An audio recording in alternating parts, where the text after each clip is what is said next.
What's up, everybody? Doc 1985. There's levels to this, or there are levels to this. Okay. So I don't fully know what's going on, so I'm gonna need your help for this. Okay, are games as a service getting destroyed right now? Are we finally reaching that tipping point where we're letting companies know that 3 to 5 games as a service, we got more than enough of them. We don't need 120 games as a service types of titles. Is that what's happening out there? You see, sometimes people see something, right? And they think that they could do it better, or they think that they could mimic it, and they think they're going to get the exact same results. Sometimes it doesn't work that way. I'll give you an example. You might be able to find maybe, I don't know, maybe 5 more, 10 more, maybe 15 more YouTubers will start a channel where they just turn on the camera and make a video in a tank top, and it'll be a hit. It'll take off, right? And everybody will be good, and it's great, right? But if you start seeing 250, 350 channels of people doing the same thing, after a while, you're kind of like, I'm going to stick to the original 5, 10, 15 of them that I was watching. I'm not going to pay attention to the other 150. That's why when it comes to this content creation thing, you should just do it however you want to do it. And if it hits, it hits. If it doesn't hit, it doesn't hit. It doesn't matter. It doesn't matter. It's funny when they tell people like, hey, look at who the most successful people are, or whatever, and you should copy that step by step. That might work for the first 10 people that copy that. But after a while, that market becomes saturated, and people don't want that. People want the next new thing.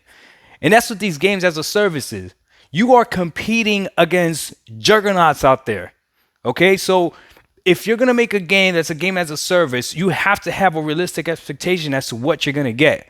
That's why Halo Infinite, this free-to-play game or whatever, they should have known exactly what was gonna happen trying to compete with the likes of other free-to-play games. They should have known.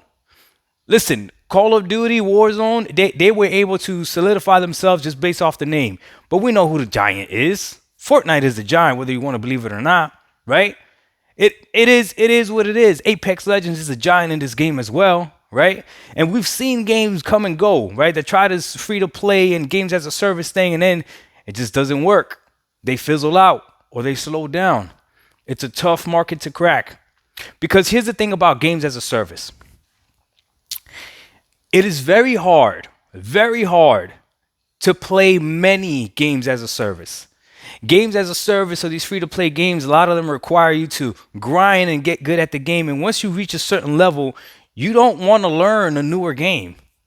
You might be able to rotate between 3, 4, maybe 5 games max. But after that, you're not doing it. And even that's pushing it.